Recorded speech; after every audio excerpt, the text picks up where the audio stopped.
दोस्तों आज मैं लेकर आया हूं आप लोगों के बीच कार्बोहाइड्रेट्स एंड इट्स क्लासिफिकेशन। दोस्तों कार्बोहाइड्रेट्स को hydrates of carbon, polyhydroxy of aldehyde और कीटोन बोलते हैं। ये कार्बन, हाइड्रोजन और ऑक्सीजन से मेनली मिलकर बना होता है। प्रकृति या नेचर में सबसे ज़्यादा पाया जाने वाला ये ऑर्गेनिक मॉलिक्यूल है। दोस्तों अब मैं आपको यहाँ पे बताऊँगा कि इसको क्यों पॉलीहाइड्रोक्सी ऑफ एल्डिहाइड और पॉलीहाइड्रोक्सी ऑफ कीटोन बोलते हैं। अब आप यहाँ पे देख सकते हैं कि डी ग्लूकोज के साथ एक एल्डिहाइड ग्रुप जुड़ा हुआ है और इसके साथ बहुत सारे OH ग्रुप जुड़े हुए हैं, इसलिए इसको पॉलीहाइड्रोक्सी ऑफ एल्डिहाइड बोलते हैं। डी फ्रक्टोज में भी आप देख सकते हैं कि इसके साथ C डबल बॉन्ड O जो कि कीटोन ग्रुप है और इसके साथ भी बहुत सारे OH ग्रुप जुड़े हुए हैं, इसलिए पॉलीहाइड्रोक्सी ऑफ कीटोन बोला जाता है इसे। दोस्तों अब आप देख सकते हैं अल्फ़ा डी ग्लूकोज और बीटा डी ग्लूकोज। आगे समझने के लिए तो अल्फ़ा डी ग्लूकोज जब OH ग्रुप राइट साइड में है तो उसे अल्फ़ा डी ग्लूकोज कह रहे हैं, और लेफ़्ट साइड में जब यह है तो इसे बीटा डी ग्लूकोज कहते हैं। दोस्तों अब मैं आपको बताऊंगा कार्बोहाइड्रेट्स क्लासिफिकेशन के बारे में, जिसे मोनोसैकेराइड, डाइसैकेराइड, ओलिगोसैकेराइड और पॉलीसैकेराइड में बांटा गया है। अब आप जानेंगे दोस्तों मोनोसैकेराइड्स के बारे में। मोनोसैकेराइड्स को सिंपलेस्ट फॉर्म ऑफ कार्बोहाइड्रेट्स बोलते हैं। ये या तो एल्डिहाइड और कीटोन फॉर्म में हो सकते हैं जिनके साथ 2 से ज़्यादा OH ग्रुप जुड़े हुए होंगे। वो मोनोसैकेराइड जिनके पास 4 से ज़्यादा कार्बन होते हैं वो साइक्लिक स्ट्रक्चर बना सकते हैं। और आगे दोस्तों मैं आपको बताऊंगा कि एल्डिहाइड और कीटोन ग्रुप कैसे मोनोसैकेराइड में देखा जा सकता है। मोनोसैकेराइड्स के बहुत सारे एग्जाम्पल है दोस्तों, glyceraldehyde, erythrose, glucose, galactose, ribose. इनके आगे कार्बन नंबर भी आपको मैंने दिखा दिया है। यहाँ पे कुछ एग्जाम्पल आपके सामने है दोस्तों। 3 कार्बन जिसे हम बोलते हैं डी ग्लिसरॉल्डिहाइड, 4 कार्बन का डी एरिथ्रोज है, 5 कार्बन के लिए डी राइबोज, ऐसे 6 कार्बन के लिए डी ग्लूकोज। दोस्तों आप यहाँ पे देख सकते हैं ग्लिसरॉल्डिहाइड जिसके पास 3 कार्बन है और इसके साथ एल्डिहाइड ग्रुप जुड़ा हुआ है। ये ग्लिसरॉल्डिहाइड है, सबसे सिंपलेस्ट मोनोसैकेराइड। डाइहाइड्रोक्सी एसीटोन जिसे आप देख सकते हैं, इसमें ketone group C double bond O है, इसमें भी 3 कार्बन है, इसलिए इसे डाइहाइड्रोक्सी एसीटोन बोलते हैं। इसी के साथ आप D glucose and D fructose भी देख सकते हैं। डी ग्लूकोज के साथ एल्डिहाइड ग्रुप है और डी फ्रक्टोज के साथ कीटोन ग्रुप जुड़ा हुआ है और उसके साथ बहुत सारे OH ग्रुप भी जुड़े हुए हैं।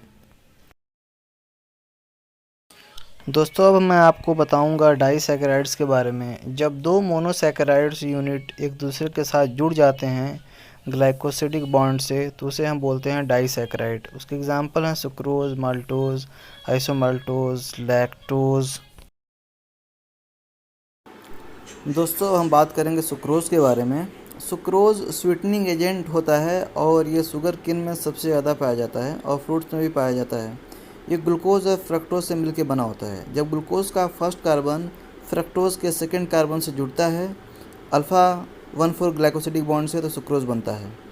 दोस्तों अब हम देखेंगे सुक्रोज बनता कैसे। जैसा कि मैंने पहले बताया, आप यहाँ पे देख सकते हैं ग्लूकोज कंपोनेंट और फ्रक्टोज कंपोनेंट एक दूसरे के साथ carbon number 1 of glucose and second carbon of fructose, ये जब मिल जाते हैं तो सुक्रोज बनाते हैं और इनको हम डाइसैकेराइड कहते हैं।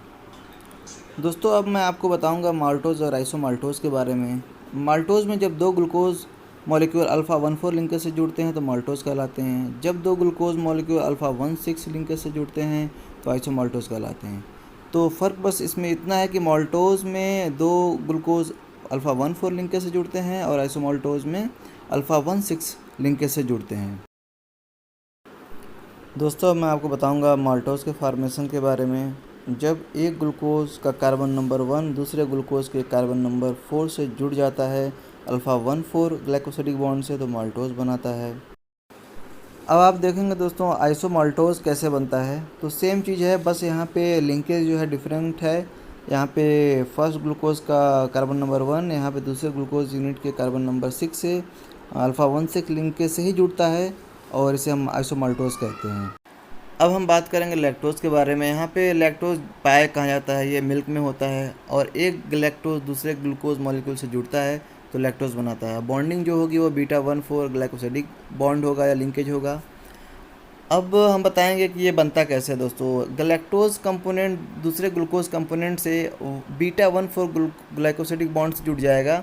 यहाँ पे कार्बन नंबर 1 आप देख सकते हैं गैलेक्टोज का, कार्बन नंबर 4 ग्लूकोज का देख सकते हैं। दोस्तों अब हम बात करेंगे पॉलीसैकेराइड्स के बारे में।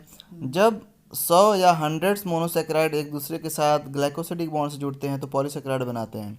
ये स्ट्रेट और ब्रांच्ड भी हो सकते हैं। अब मैं आपको बता दूं पॉलीसैकेराइड दो तरीके के होते हैं, एक होमोपॉलीसैकेराइड और दूसरा हेट्रोपॉलीसैकेराइड्स।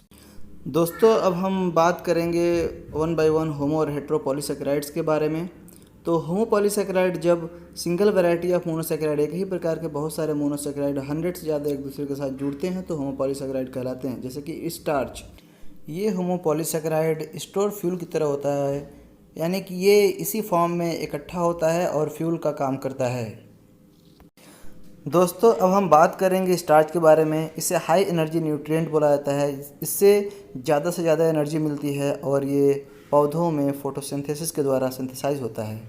ये चीफ कार्बन फ्यूल कहलाता है ह्यूमंस और एनिमल्स के लिए। दोस्तों ये सबसे ज़्यादा पाया जाता है सीरियल्स यानी अनाजों में, ट्यूबर्स मतलब रूट्स में, जैसे गाजर हो गया, और रूट्स की बात करें तो आलू हो गया, लेग्यूम और हरी पत्तेदार सब्जियों में भी सबसे ज़्यादा पाया जाता है। ये दो चीज़ों से मिलकर बना होता है, एमाइलोज और एमाइलोपेक्टिन से। दोस्तों अब हम बात करेंगे एमाइलोज की। एमाइलोज माइनर कंपोनेंट कहलाता है, मतलब स्टार्च में सबसे कम पाया जाता है। ये 15 से 20% तक पाया जाता है और वाटर सॉल्युबल होता है। जब glucose molecule alpha 1,4 glycosidic bond से जुड़ता है तो एमाइलोज बनाता है। ये स्ट्रेट चेन मॉलिक्यूल होता है। मॉलिक्यूलर वेट इसका बहुत ज़्यादा होता है। इसका मॉलिक्यूलर वेट 4000 से 4 लाख हो सकता है। अब आप यहाँ पे देख सकते हैं कि कैसे ग्लूकोज मॉलिक्यूल एक दूसरे से 1,4 ग्लाइकोसिडिक बॉन्ड से जुड़े हुए हैं और एमाइलोज का स्ट्रक्चर है जो बॉन्ड कहलाता है अल्फ़ा 1,4 ग्लाइकोसिडिक बॉन्ड कहलाता है। अब हम देखेंगे यहाँ पे एमाइलोपेक्टिन के बारे में। तो एमाइलोपेक्टिन स्टार्च का मेजर कंपोनेंट होता है। स्टार्च में ये 80 से 85% पाया जाता है, लेकिन ये वाटर इनसॉल्युबल, वाटर में ये घुलता नहीं है।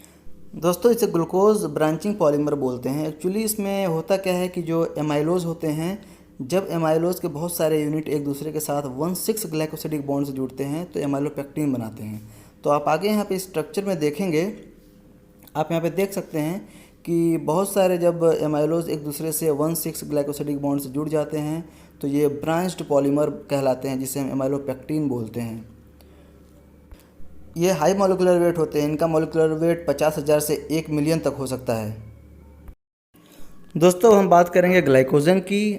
ग्लाइकोजन को स्टोरेज फॉर्म ऑफ कार्बोहाइड्रेट बोलते हैं, जो कि मनुष्य और जानवरों में सबसे ज़्यादा ये स्टोर होता है और स्टोर मसल्स और लीवर में सबसे ज़्यादा होता है। इसे एनिमल स्टार्च भी कहा जाता है क्योंकि इसका स्ट्रक्चर अमाइलोपेक्टिन की तरह ही होता है। ये बना होता है जब बहुत सारे ग्लूकोज मॉलिक्यूल एक दूसरे के साथ अल्फ़ा 1,4 और अल्फ़ा 1,6 ग्लाइकोसिडिक बॉन्ड से जुड़ते हैं तो ग्लाइकोजन बनाते हैं। अब दोस्तों आप ऊपर की चेन, नीचे की चेन देखें, इसमें आप देख सकते हैं कि एक दूसरे से ग्लूकोज अल्फ़ा 1,4 लिंकेज से जुड़ा हुआ है, लेकिन आगे आप देखेंगे कि एक दूसरे से ये 1,6 लिंकेज से जुड़े हुए हैं और जुड़ने के बाद ये बनाते हैं ग्लाइकोजन। दोस्तों अब हम आगे देखेंगे हेट्रोपॉलीसैकेराइड्स के बारे में। हेट्रोपॉलीसैकेराइड्स मोनोसैकेराइड्स और उनके डेरिवेटिव से मिलकर बने होते हैं। डेरिवेटिव का मतलब यहाँ पे इससे है दोस्तों कि जब मोनोसैकेराइड किसी अमीनो शुगर या यूरोनिक एसिड या किसी एसिड से जुड़ता है तो नया डेरिवेटिव बनाता है, जैसे ग्लूकोसामाइन है, ग्लैक्टोसामाइन है, यूरोनिक एसिड है। दोस्तों जब दो सेल आपस में जुड़ते हैं तो वहाँ पे एक स्पेस होता है जिसे हम एरिया बिटवीन सेल बोलते हैं। उसे एक्स्ट्रा सेलुलर मैट्रिक्स भी कहा जाता है। एग्जाम्पल आप देख सकते हैं अगार, ग्लूकोसामाइन, ग्लाइकॉन, कोलाजेन, इलास्टिन, लेमिनिन, ये सारे एग्जाम्पल हेट्रोपॉलीसैकेराइड्स के हैं। दोस्तों हम बात करेंगे अगार की, जो कि हेट्रोपॉलीसैकेराइड है। प्रीडोमिनेंटली गैलेक्टोज और ग्लूकोज से मिलकर बना होता है। ये इसे 100 डिग्री सेंटीग्रेड पे वाटर में डिज़ोल्व किया जा सकता है और जब भी ये ठंडा होगा तो जेल जैसा बन जाएगा और ये जेल बना लेता है ठंडा होने पे। और ज़्यादातर ये यूज़ होता है रिसर्च पर्पज़ के लिए, जिसमें बैक्टीरिया या माइक्रोबियल ग्रोथ को देखने के लिए as a supporting agent use होता है ये। दोस्तों हम बात करेंगे ग्लूकोसामाइन ग्लाइकन्स के बारे में। इनको म्यूकोपॉलीसैकेराइड बोला जाता है। और मैं बता दूं आपको, जब भी मोनोसैकेराइड और उनके डेरिवेटिव एक दूसरे से जुड़ के डाइसैकेराइड बनाते हैं और इन डाइसैकेराइड के रिपीटिंग यूनिट जिनके पास अमाइनो शुगर या यूरोनिक एसिड्स हों आपस में जुड़ते जाएंगे तो ये ग्लाइकोसामाइन ग्लाइकॉन बनाते हैं। दोस्तों ग्लूकोसामाइन ग्लाइकन के जो एग्जांपल है केराटिन सल्फेट hyaluronic एसिड, ये ग्लूकोसामाइन ग्लाइकन के एग्जांपल्स हैं। जैसा कि एक बार आओ और मैं क्लियर कर दूं, डाइसैकेराइड्स जिनके पास अमीनो शुगर यूरोनिक एसिड हो और इनके जब रिपीटिंग यूनिट एक दूसरे से जुड़ते जाते हैं तो ग्लाइकोसामाइन ग्लाइकन बनाते हैं। दोस्तों हम बात करेंगे स्ट्रक्चर ऑफ केराटिन सल्फेट। आप यहाँ पे देख सकते हैं डी गैलेक्टोज, जिसे हम बीटा डी गैलेक्टोज कह रहे हैं, और एन स्टाइल्स डी ग्लूकोज अमाइन 6 सल्फेट से जुड़ जाता है, जहाँ पे डी गैलेक्टोज का carbon number 1, N acetyl D glucosamine 6 sulphate का कार्बन नंबर 4 एक दूसरे के साथ ग्लाइकोसिडिक बॉन्ड से जुड़ के डाइसैकेराइड बनाते हैं, और इन्हीं की जब रिपीटिंग यूनिट आपस में जुड़ते चले जाते हैं तो केराटिन सल्फेट बनाते हैं।